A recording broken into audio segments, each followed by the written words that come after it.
Este é mais um Papo Suprem, programa da TV Supre, que é veículo de comunicação da União Planetária. Estamos, então, dando continuidade à entrevista com o nosso Dedé, pioneiro José Garcia Caiano, que é um produtor cultural do Distrito Federal, um homem que é a cara de Brasília. Você, Caiano, ativou muito ali no setor comercial sul. Nós estamos vendo aqui, participando aqui do nosso cenário, essa caixa Banca de Poetas, favor mexer. Eu tenho certeza que o telespectador, por muito tempo, ficou olhando assim, falando, uai, que troço é aquele ali?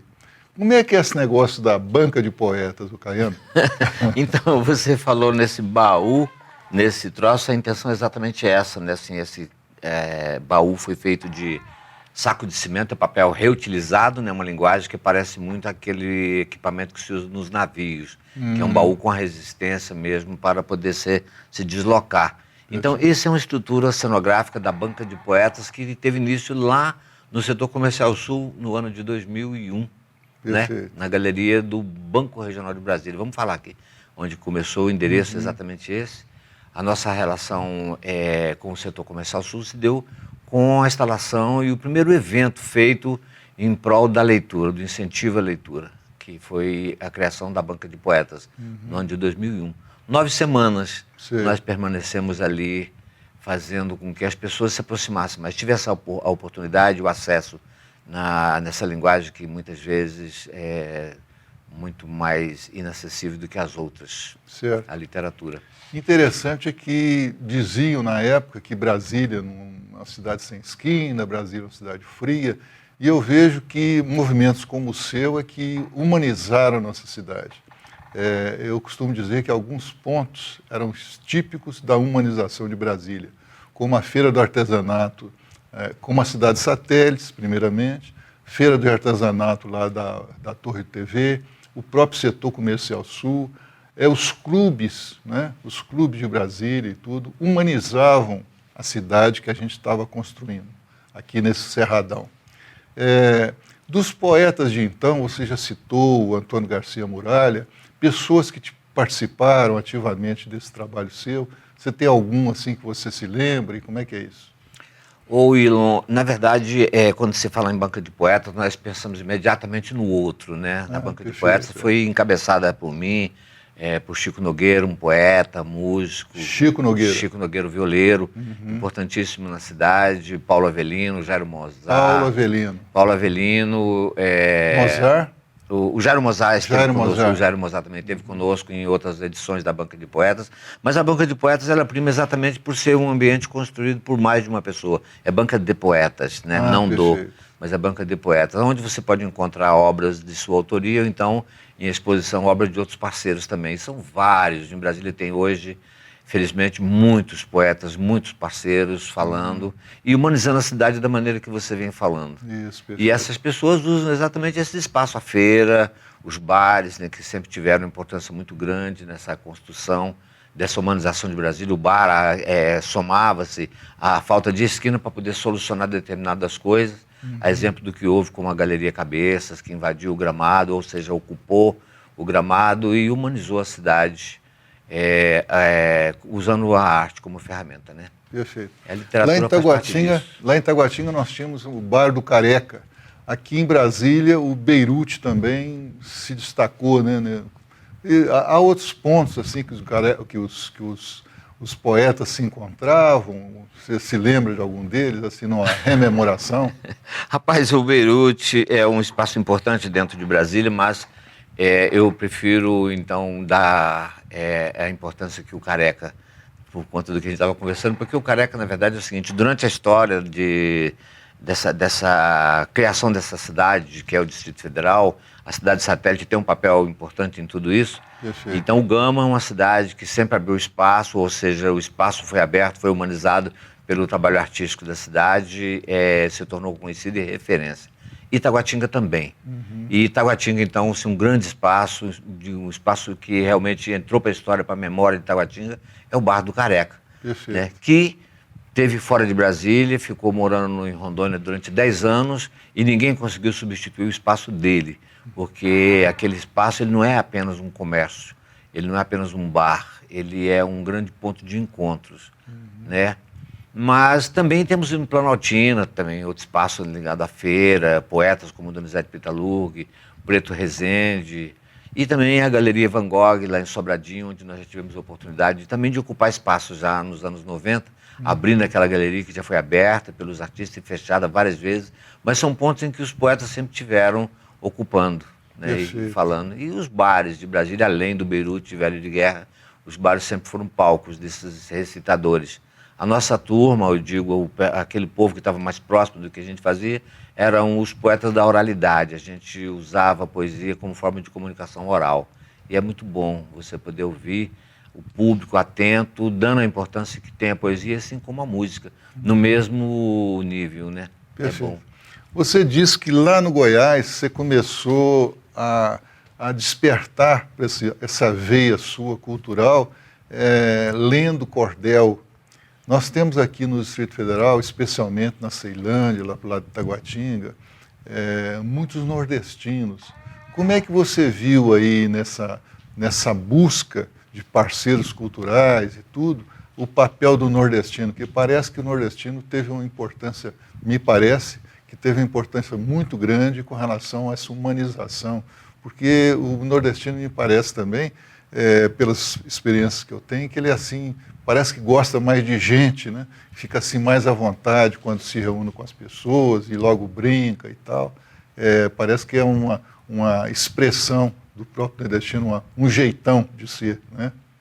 Veja, eu começo falando que iniciei como poeta ouvinte, né? Eu falava então da relação que quando eu estava ouvindo Muralha. Perfeito. Depois eu quero mostrar para você o poema do Muralha que me despertou já nessa época.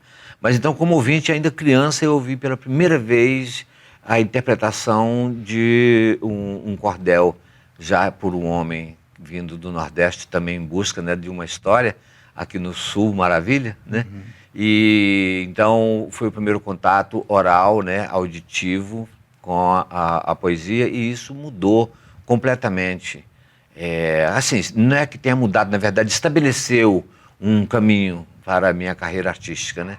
E poder contar com um homem nordestino que estava chegando, desbravando, assim como nós desbravamos também Taguatinga, juntamente com eles, e até protegido e adornado pelo homem nordestino, foi muito bom, porque, como diria o Glauber Rocha, o nordestino, ele é, acima de tudo, um forte. E nos ajudou muito com tudo isso, e me ajudou, então, a abrir essa frente, né, que é a atuação e a humanização da cidade pela poesia.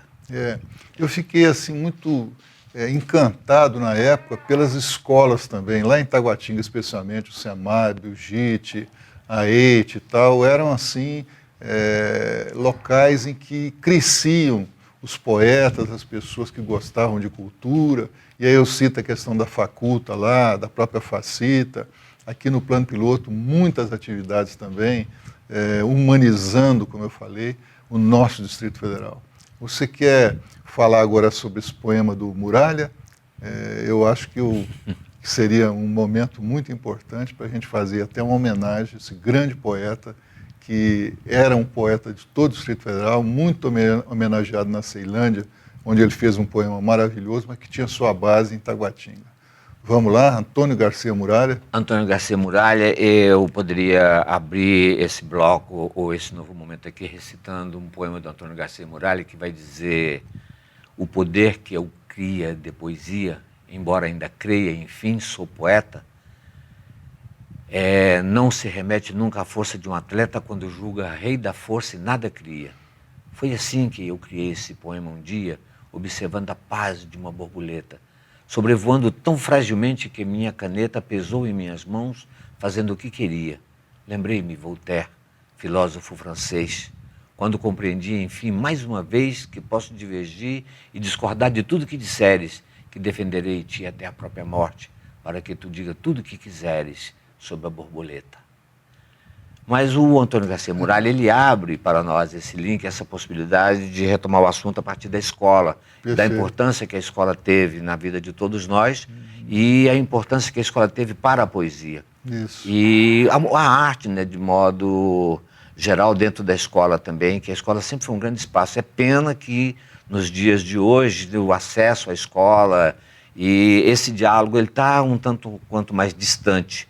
Mas já houve um momento em Brasília, teve um projeto muito bonito, você se lembra dele, um projeto chamado Projeto Plateia, que formava realmente, assim, tem uma gama de artistas muito importante em Brasília nos dias de hoje, que são filhos, né, oriundos mesmo desse momento da arte na escola. Perfeito. E Muralha sempre foi um grande incentivador, porque ele era um intérprete, ele era um declamador por excelência, o Antônio Garcia Muralha. E isso no pátio da escola, dentro dos auditórios das escolas, tem um resultado muito positivo. Ah, encanta as pessoas. Encanta, né? A poesia realmente encanta. Muralha foi um grande parceiro, nós temos poesias feitas juntas, nós lutamos para manutenção, para que não se demolisse aquele monumento que era a Caixa d'Água. Nós tivemos muitos trabalhos juntos.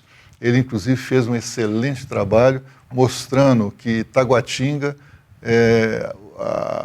o significado da palavra Taguatinga não é ave branca, como muita gente pensa, e sim barro branco. Barro branco, exatamente. Ele era um excelente professor de linguística, fez um trabalho maravilhoso, porque ele ficou revoltado, porque a bandeira de Taguatinga tem uma ave, e o autor diz que se inspirou num poema dele, que é o Tauatinga. E ele ficou revoltado com aquilo, rapaz, e nós fizemos um trabalho de linguística em torno da palavra Taguatinga. E descobrimos que o irá que é ave. O irapuru, por exemplo. O irapuru é ave grande. E que Taguatinga é barro branco. Taubá, que é barro, tinga, que é branco. Meu querido Caiano, que bom estar te entrevistando. Você é uma das figuras mais importantes do Distrito Federal em termos de cultura. Essa é a minha opinião e a opinião de todas as pessoas com que a gente conversa a seu respeito. Como é que essa situação lá sua do Gama, que é a sua base, que é a sua residência, e o que você quer dizer mais a respeito do seu trabalho? Gostaria de dizer, primeiramente, a satisfação de estar aqui com você, participando desse programa, e falar que a Banca de Poetas e a nossa expressão máxima é uma das máximas da Banca de Poetas, por favor, mexer. E sempre que você puder se deparar com a Banca de Poetas em algum lugar, tome a iniciativa de trazer um livro para que a gente possa trocar e elevar, então, a importância desse artefato, nós chamamos de artefato, o livro, né? Que hoje há uma discussão muito importante sobre a questão do uso desse material na construção, na humanização dessa história. Então, Banca de Poetas, favor mexer, está disponível para quem quiser tomar parte. No nosso e-mail, né, bancadepoetas.tl@gmail. Para quem quiser, pode entrar também na rede social, está bastante visível. E, a partir daí, sempre nas ruas, nas praças, nas escolas, levando o livro para as pessoas, disponibilizando e buscando essa humanização através da literatura. Muito bom. Então, se eu entendi bem, você deixa essas caixas assim em alguns lugares para que as pessoas possam pegar livro e botar livro e tal, trocando, desse tipo mesmo? Não, é um dispositivo cenográfico que a gente instala em alguns lugares sempre, à medida que surgem convites, né, e ocasiões como Feira do Livro, Bienal do Livro, outras ocasiões, agora vai ser no Congresso de Saúde Mental. Então a gente instala o cenário Banca de Poetas, que é composto desse material aqui, e o nosso personagem principal é o livro, à base de troca. Perfeito. Muito bom. Pois é, nós tivemos o prazer de entrevistar hoje o poeta José Garcia Caiano, Dedé, essa figura importante no Distrito Federal. Este é o Papo Suprem, um programa da TV Suprem, veículo de comunicação da União Planetária. Fique conosco.